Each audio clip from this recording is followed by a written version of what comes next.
In a quiet village hidden between hills, lived an old toy maker with kind eyes and a heart full of silence.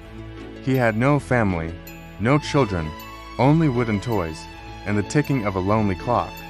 Every day, he carved toys from wood and dreams, shaping joy for children he would never meet.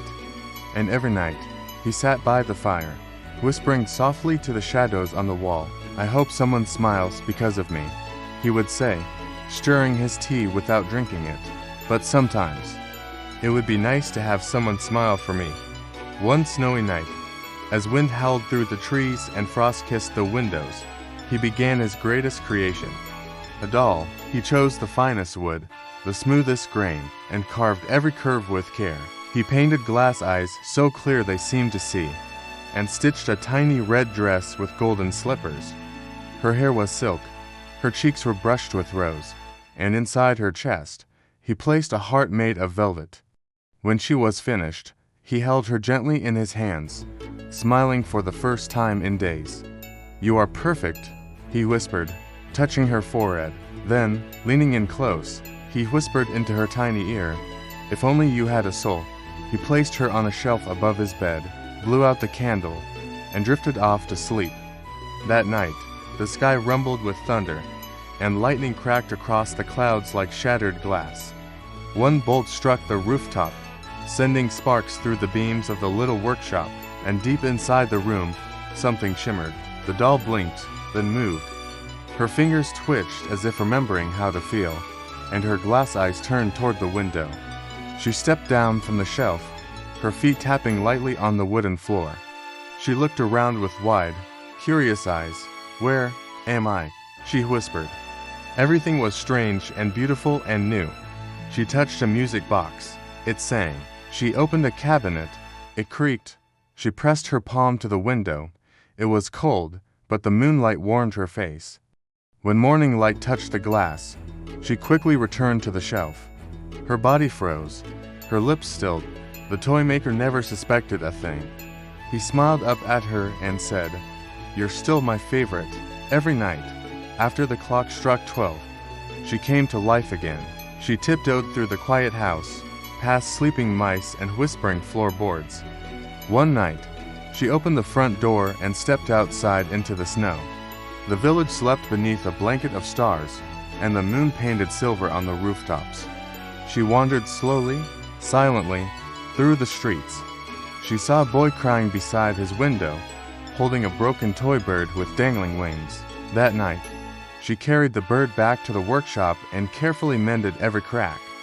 By morning, she left it on the boy's windowsill, whole again, waiting with a red ribbon. He smiled. He laughed. She watched from the shadows, then turned away with her velvet heart glowing. Another night, she found a kitten stuck in a tree, meowing helplessly in the wind. She climbed up, held it gently, and placed it safely by a doorstep with a basket. The next day, the family rejoiced, but never knew who returned their pet. She left fresh flowers on lonely porches and tied bows around wilted fences. She fixed broken swings and painted over old toys left in the cold. She never asked for thanks, never wanted to be seen. She only wished to feel. But with every quiet act of kindness, one question grew louder inside her. What does it mean to have a soul? She asked the stars, the moon, the wind in the trees, but none of them answered. Then one morning, the toy maker didn't come to the shop. The fire remained cold, his tools sat untouched. Dust began to gather on the windowsill. She waited and waited, but he did not rise. The old man had fallen ill, quietly, with no one to care for him. She paced outside his bedroom door, her hands trembling. "If I go in," she whispered, "and he sees me, the magic may disappear. What if I turn back to wood? What if I lose everything?" Then she heard him groan, a soft, pained sound. She stood still, and then stepped forward. The door creaked open. He lay there, pale and still, his breath shallow. She reached for his hand and held it gently. "Please, wake up," she whispered. His eyes fluttered open. He looked at her. You're alive," he gasped. She nodded. Tears in her eyes? "Yes," she said. "I am." As he reached for her, a golden light bloomed in her chest. Her wooden skin softened into warmth, her joints smoothed. Her chest rose and fell with breath. A heartbeat echoed inside her. Real, alive, whole. You gave me life, she said, but love gave me a soul. The toy maker smiled and whispered, "Thank you, my daughter." Spring came to the village. The shop opened again, full of laughter and tiny footsteps. Children returned, music boxes danced, and toys found new homes. Beside the toy maker now stood a girl, no longer made of wood, but of kindness, joy, and love. She carved toys with delicate hands, painted stories into spinning tops.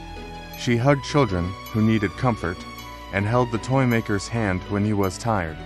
At night, she sat beneath the stars, her face to the sky, whispering softly, "Thank you for letting me feel," because in the end, what makes us real is not the body we're born in, it's the heart we choose to share, and the love we give away.